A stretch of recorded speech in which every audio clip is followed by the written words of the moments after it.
You get to see what the operations looks like behind the scene of a multiple seven-figure wellness business. And this suitcase here is just all recording equipment, podcast equipment, everything that we're going to be bringing with us on these trips so that we can document the entire thing and give you a real inside look behind what it looks like to operate a multiple seven-figure wellness business.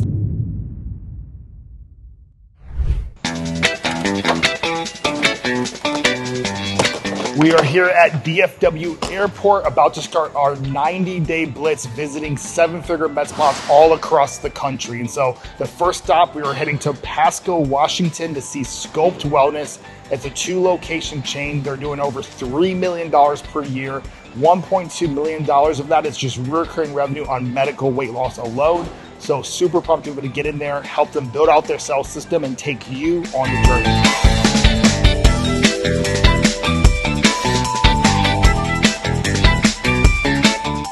Okay, we have just arrived. We are waiting for Lindsay Kirby, owner of Sculpt, to come pick us up, and we are headed straight to her house. We're actually staying on site in a pretty big RV, so I'll show you what that looks like. But the reason we're doing on site is because we are going hands-on. First day here, we're going to be going deep on what we call an operations playbook, and so we're going to be mapping out the entire operations of Sculpt, what it looks like, and so you get to see what the operations looks like behind the scene of a multiple seven-figure wellness business.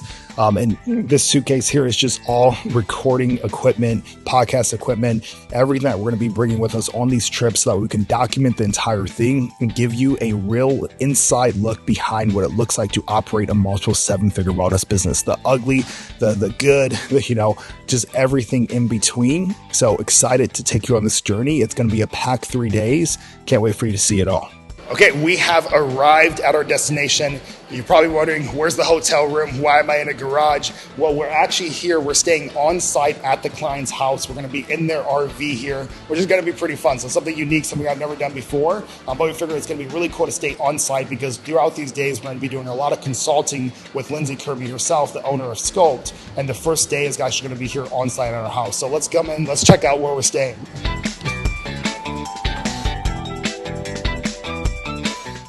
Okay. I've actually never stayed in an RV before.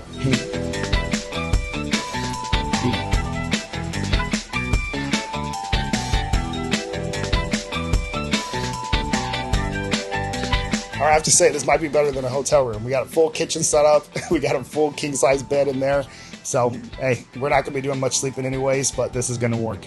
Okay, so day one, what we're going to be focusing on when we come out to a location and we're doing a full kind of rehaul overview of, operations to the sales system itself is the first day we always start with an operations playbook workshop. And so this is just for the owner and a key staff member if they have a manager or something like that. And the reason we start here is because the foundation matters. And so what I've seen before is we hire a marketing agency, we run a paid ad campaign, we change the sales console, and we just dump it on our team. And then what usually happens is either if we already have a high-performing team, then cool, it works. But if we don't have a high-performing team, they can create a lot of overwhelm, and then we actually miss key parts of the process, which then leads to not having success with all the thousands of dollars you're spending on a new campaign. So in this operations workshop, we're going to get into it. I'll show you some clips from it, but I kind of want to walk you through like the outline, the things that we look at, and then you can probably think about this too in your business of, do you have these things down packed? So the first thing we start with the operations playbook, we start with something I call the foundations. And the foundations is, do we have a clear North Star? Do we have a clear vision for the business? Then we go into there, what is the actual current mission? And your mission is not the same as a vision statement. It's not even a mission statement per se. Your mission is, if you were to succeed in your vision over the next 3 to 5 years, what specifically would you have accomplished? Okay. And so it's very specific. We should be able to track it. We should be able to motivate people around it. And we should be able to come back and look at clear numbers that say, how are we doing towards this, right? If it's number of people service, if it's number of clients, if it's number of locations, right? That's what we're looking for in that mission. And then from there, we break it down to reverse engineer into how do we move towards there today. So we start with a year key target, right? So what's the key focus for the year? If we do this over the next year, if we build this out, or if we accomplish this, or we change this in the business, then it's going to set us up for success in the mission. And then from there, we break them down to what we call quarterly targets, right? These are our Q1, Q2, Q3, Q4 goals. This is our 90-day blitz, right? What are we going to focus on over the next 90 days? And so having those key focus, what it does, it helps you realign your team. So then when you do make a big change, like, hey, we're rolling out a new offer, we're rolling out a new client acquisition system, now they can get behind it because they understand the foundations, they understand the why. So when we move from there, this is where we get deep, right? We go into things, what we call the accountability chart, right? Which is a different variation of your org chart. It's if your business was cranking on all cylinders and hitting all of your goals, what are all the positions, the responsibilities that you would need in place for that business to work without you having to be deep in it and wearing all the different hats? Once we have that accountability chart, we then take each of those different positions and we build out what we call a 4Rs document. This is your roles, responsibilities, requirements, and results of that specific position. So now what we can do is if we need to hire for a certain position, we can hire with confidence to find the right person and give clear expectations. If we need to move people around on the team, we can give clear expectations there. And the roles and responsibilities we cross are so important is because sometimes what happens is we hire someone, they've been with us for 2 years, his positions, their responsibilities have changed so much that we have actually just built the position around the person versus having the person built around the position. And so it's going to help you scale if you have that in place. Now, once we go from there, we move into the playbook section. And so the playbook section, what we do is we really take a deep dive into, now that we know exactly what that position is, what is the playbook that person needs? This is a standardized operating procedure, right? So everything from a daily to a weekly to a monthly basis, what does this person do and how do they achieve the result of that position? Once we have that in place, now we can move into how do we make it consistent, right? How do we make it to where it's at 6 months from now, you're not having to come back and question like, why is no one doing what they're supposed to do? And we do this with a clear meeting cadence. And now there's a couple mistakes that we see with meeting cadences, where it's one, we have way too many meetings. And then the opposite side of that is we have no meetings, right? Or if we do have meetings, they're very unclear, they're not structured, and they're sucking up all of your energy and your time. So we teach a 3-step key meeting cadence that you can put into your business. And if you do this on a weekly basis, you will always keep your team focused on what matters, which is that mission. Okay. And then now from there, we have to track, right? What tracking systems do we have in place? Most businesses don't have it, right? They can't track their retention. They don't have a clear tracking metric for a client acquisition. And so we take those systems, we put a tracking system in place to now we can track and see where we're doing on a daily, weekly, monthly, quarterly, yearly basis. And then from there, it's all about execution, because this is the tough part. Now that we have all that built, right? It's a lot. We have to figure out how do we go and actually execute on it with the business that we have today, right? Because you're probably not going to have your full dream team already in place, right? You're probably not going to have everyone already with clear responsibilities, roles, and requirements.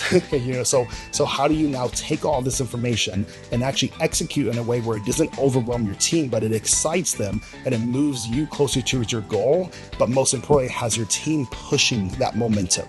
All right, and that's it. So we look through that, and that's our operations section. And so this is actually what we're about to go do, a 4-hour deep dive here with Lindsay Kirby and her manager in her house, and we're going to rebuild this entire operation structure.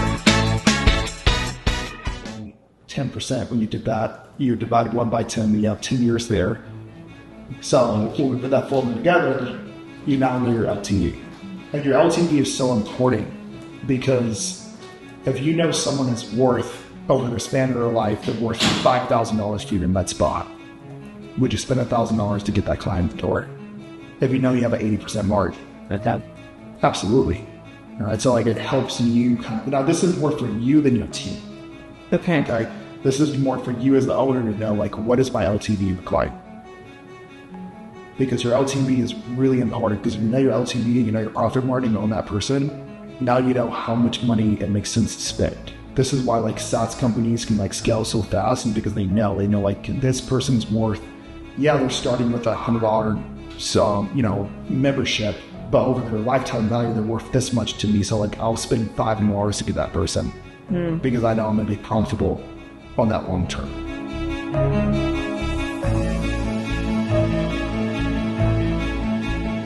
So what we're gonna do is we're gonna try and break this. So we're just like from all angles, stuff. Service being done, a new lead coming in, and our goal with this accountability chart is like, do we have every function of the business covered with this accountability chart? So if I'm a new lead that just came in from social media, I DM, and just like, hey, I'm interested in the service. So we know, perfect, we have our brand marketing person who sees that DM is going to turn that person into a contact on the CRM and give that phone over to our client success coordinator. We know that person's not going to nurture them, call them, make sure they actually get in the door. Okay? If I have someone that is first time visit, they just came in, they got their first injection, they got their first sculpting treatment, they did their first cryo session, we now know that we have a physician that is actually going to make sure they have a list of these first time visits, and they're calling them, following up, seeing how it went, and then passing on any necessary information of being connected with the lead esthetician, the medical director, or the wellness concierge of who, if they need to talk to someone. Okay, day 2, we are headed into the actual location now. We're heading to the Kennewick Sculpt location in Washington. Super pumped for this one. So today we are meeting with the team directly. We're going to be walking them through their new client acquisition process. First thing we're going to be doing is actually covering the Sculpt's vision, their mission, our key targets, what we're going to be focusing on the next 90 days, all things that we did in the day 1 workshop. We're going to present that to the team, sell them on the vision first, and then we're going to walk them through the new consult process. We're going to walk them through exactly how we're going to lay it out, take them straight through this is what we do when someone walks in the door. This is what we do when they're ready for the consult. This is how we actually conduct the consult itself. It's going to be extremely tactical, so excited for you to get some nuggets from that. And what I really want to kind of talk about in the tactical part, why we're doing this series, is that I don't just want to show you, hey, this is a 7-figure wellness business. I want to take you deep in the ins and outs of it, right? A lot of people don't put this stuff out there where it's what are the actual problems of a multiple 7-figure wellness business or a med spa or a clinic? How do we solve those problems? What are some team constraints? What are the constraints of getting new people in the door? And so I want to take what we're going to these locations, helping them implement, but then show you so you have a real behind the scenes look, and then you can hopefully take some of these nuggets and apply it in your business. All right, we are here. It is time for day 2.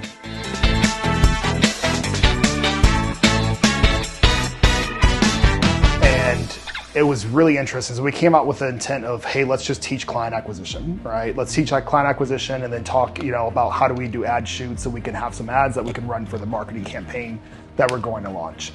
But it was really interesting to be able to dive deeper, talk to each of you, have that meeting, see your guys' level of just engagement and excitement with the process.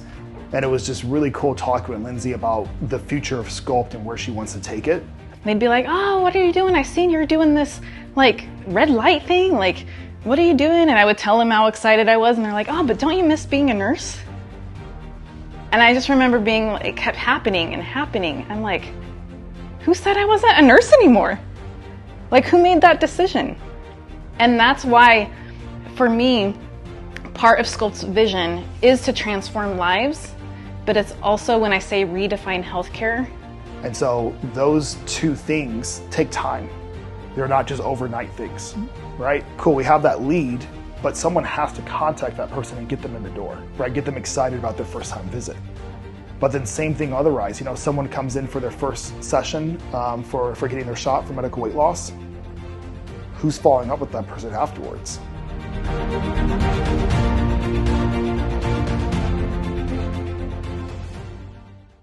And that is a wrap. That is day 2. It has been a long day. We trained the team, shot a full 7-figure med spa system for putting client acquisitions into a med spa or just really any wellness business. So it's been an awesome day. Hope you got some value from those clips, and I will see you on day 3.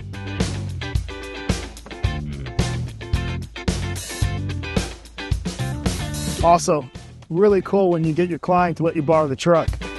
All right, so today we are here at Sculpt Wellness. We're at location number 2. This is their Pasco location. And so we're going to come on in. The location is actually closed today, which is going to be awesome. So we get to check it out, see everything that they have. Going to get a little bit of work done as well. And then we have a podcast shoot. So let's check out the location. So this is their second location that they opened up. And so one of the things that we're working on is actually going to be the staffing around it and how do we get this location full. just because what's happening is what's typical when we have a second location open up that's close to the first location is oftentimes that first location is really feeding that second location. And so what we end up happening, which is tough, is that we end up splitting staff. We end up using the profit from the first location to pay for the second location, and it can just create a little bit of a sticky situation. But they have a beautiful location here. They're in a very good spot.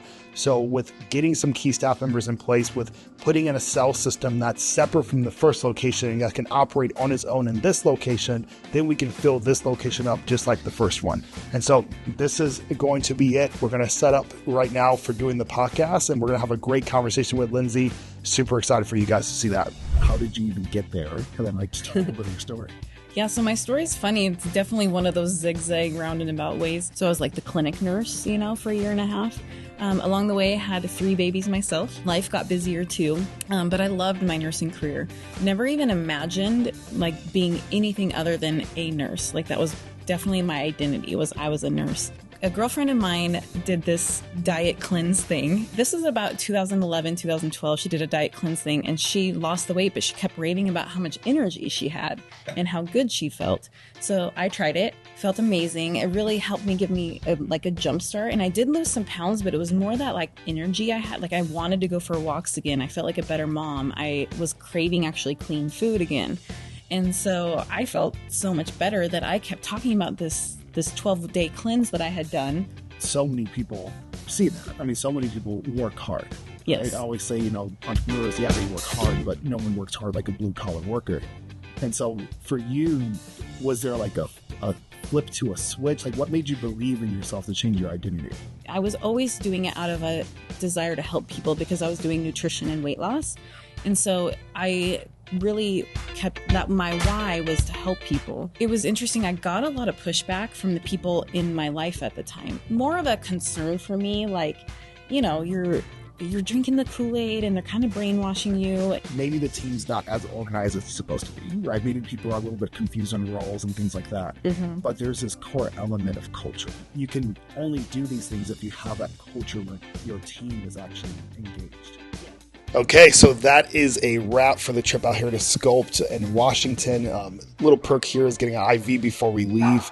And so kind of want to sum it up for you guys. We came out here. One of the biggest things to see was to help build a client acquisition system. But as you've probably seen from this trip, a lot of that comes to operations. It's the team.